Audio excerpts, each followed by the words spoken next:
जीव हमारी जाति है, मानव धर्म हमारा। हिंदू मुस्लिम सिख ईसाई धर्म नहीं कोई न्यारा।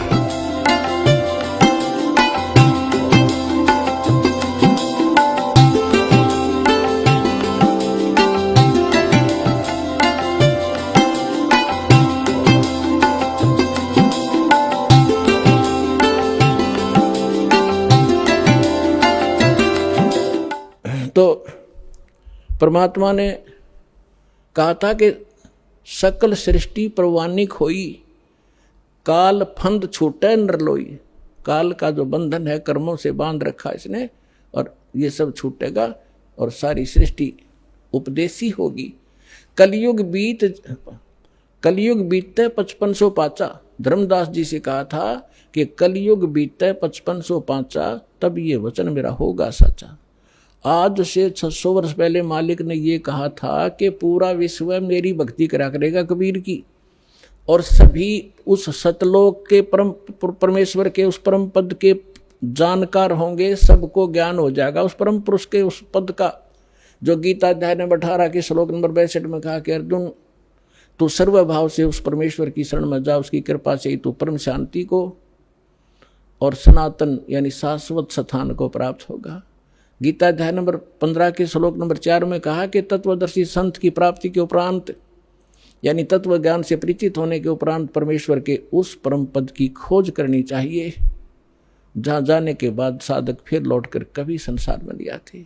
और जिस परमेश्वर ने सब ब्रह्मांडों की रचना की है, अपने विषय में गीता ज्ञानदाता कहता दूसरे अध्याय के 12वें श्लोक में, चौथे अध्याय के 5 और 9 श्लोक में, 10वें अध्याय के दूसरे श्लोक में कि अर्जुन तेरे और मेरे बहुत जन्म हो चुके हैं, आगे भी होंगे और पहले भी हम जन्मते रहे हैं।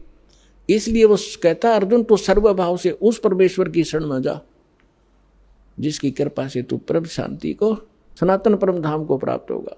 तो यहां बता रहे हैं परमेश्वर कि कलयुग बीत जावे जब एता 5500 वर्ष 5 वर्ष, और तब सकल प्राणी उस परम पुरुष के परम पद चेता, उस परमेश्वर के उस परम पद के सभी जानकार हो जाएंगे। कोई सतलोक है, सचखंड है जहां हम रहते थे, वहां जाना है।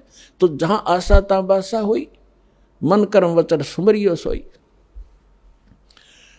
तो जो प्रसंग चल रहा है हम उसी पर आते हैं। अब आपके जो पूर्व जन्म के संस्कार हैं, उस कारण से आप भक्ति की चाह आप लिए हुए हो। दुर्भाग्य आपका कि उन नकली संतों के पास पहुंच गए। तो परमात्मा ने कहा था कि जब कलयुग 5505 बीत जाएगा, उसमें सभी पंथ और सभी जितने भी मजहब अपना उनके धर्म गुरु, वर्तमान गुरु जो भी ज्ञान रखते हैं वो सब सुना चुके होंगे, उनकी बहुत बड़ी पुस्तकें बन चुकी होंगी। उसके बाद मेरा दास जाएगा और उन्हीं सदग्रंथों को, जिन सदग्रंथों पर प्रत्येक मानव आधारित है, जो भी जिस मजहब धर्म से संबंध रखता है, उन्हीं से यथार्थ ज्ञान उनके रूबरू करेगा।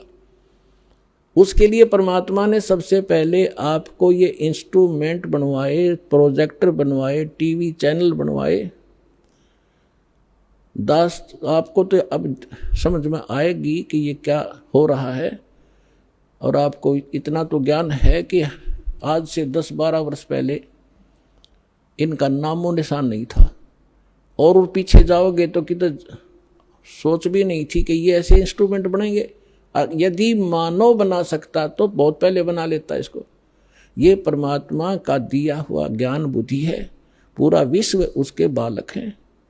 कहीं से भी इसने किसी क्षेत्र से, पृथ्वी के किसी कोने से भी इंस्ट्रूमेंट किसी भी अपने बच्चे से बनवाया, ये गॉड गिवन माइंड है। मानव जीव सत्र का ये नहीं बना सकता। ये इसलिए बनवाया दाता ने, पहले आपको शिक्षित किया। अब इस दास का जन्म 1951 में हुआ, तब तक शिक्षा का कोई नामो निशान नहीं था। इक्का दुक्का की तो पढ़ा करता कोई, और उसके बाद एकदम बाढ़ सी आ गई। इतने आकर्षित हुए, कारण कुछ भी बिना, चाहे रोजी रोटी के लिए सब ने डिवोट कर दिए अपने बालक। 20-20 वर्ष तक बेटा बेटी पढ़ो पढ़ो, और मालिक ने दया करनी थी कि इसका सदुपयोग करेंगे। फिर ये इंस्ट्रूमेंट आपके सामने है, सदग्रंथ आपके रूबरू कर रहा है दास, और उनका निष्कर्ष निकाल के परमात्मा के ज्ञान से तोल रहा है। तो इस मानुष जीवन का मूल उद्देश्य यही है कि आप भक्ति करके यहाँ से पीछा छुटवाओ, और जिस परिवार को आप सुखी और धनी देखना चाहते हो वो भी भगवान से ही हुआ करता है। भगवान आपको दोनों काम करेगा, यहाँ भी सुख देगा और मोक्ष भी मिलेगा। अब ऐसा कौन अनजान होगा जो इस अवसर ने चूकेगा?